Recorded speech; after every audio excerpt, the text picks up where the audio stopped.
হাতীৰ গছকত নিহত ৰবিনৰ পৰিয়ালক 4 লাখ সাহায্য মন্ত্ৰী জয়ন্তমল্ল বৰুৱাৰ। যোৱা 12 ফেব্ৰুৱাৰীৰ দিনা নলবাৰী বাক্সা সীমান্তৰ ফেৰফেৰীত বনৰীয়া হাতীৰ আক্ৰমণত নিহত ৰবিন মেধিৰ গৃহত আজি উপস্থিত হয় মন্ত্ৰী জয়ন্তমল্ল বৰুৱা। নলবাৰী পূব বৰশিৰাল গাঁৱৰ অস্থায়ী বনকৰ্মী ৰবিন মেধিৰ পৰিয়ালটোৰ মনৰ বুজ লোৱাৰ লগতে বিভাগীয়ভাৱে প্ৰদান কৰিবলগীয়া 4 লাখ টকাৰ চেকখন আজি প্ৰদান কৰে মন্ত্ৰী বৰুৱাই। আজি বন বিভাগৰ বিষয়ববীয়াসকলৰ সৈতে নলবাৰী সমষ্টিৰ বিধায়ক তথা কেবিনেট মন্ত্ৰী জয়ন্তমল্ল বৰুৱাই পৰিয়ালটোৰ গৃহত উপস্থিত হৈ পৰিয়ালটোৰ দুখৰ সমভাগী হয়। মন্ত্ৰী বৰুৱাই পৰিয়ালটোক পুনৰ কিছু সহায়ৰ হাত আগবঢ়াব বুলি আশ্বাস দিয়ে।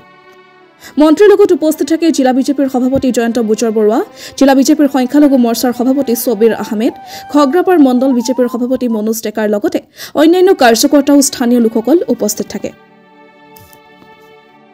হাতীৰ আক্ৰমণত আমাৰ এগৰাকী সক্ৰিয় কৰ্মী আৰু যিয়ে এই হাতী খেদা অভিযানত এজ এ ভলেণ্টিয়াৰো কাম কৰি আছিল, দুৰ্ভাগ্যবশতঃ তেওঁৰ মৃত্যু হৈছিলে। কিন্তু এইকেইটা দিন বিশেষভাৱে চৰকাৰী ব্যস্ততাৰ কাৰণে মই আহিব পৰা নাছিলোঁ আৰু আজি আহি পৰিয়ালটোৰ লগত কিছু সময় কটালোঁ আৰু গোটেইখিনি কথা বুজি ল'লোঁ।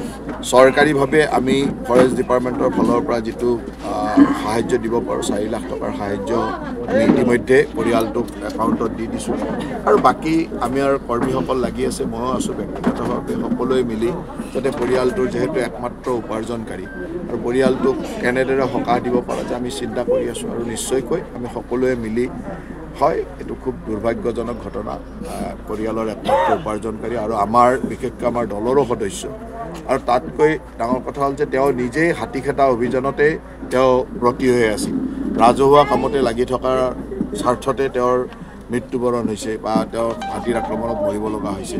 গতিকে আমি সকলোৱে পৰিয়ালটোৰ প্ৰতি সমবেদনা জনাইছোঁ আৰু আমি সকলোৱে লাগি যাতে সহায় কৰিব পাৰোঁ সেই চেষ্টাত থাকিম।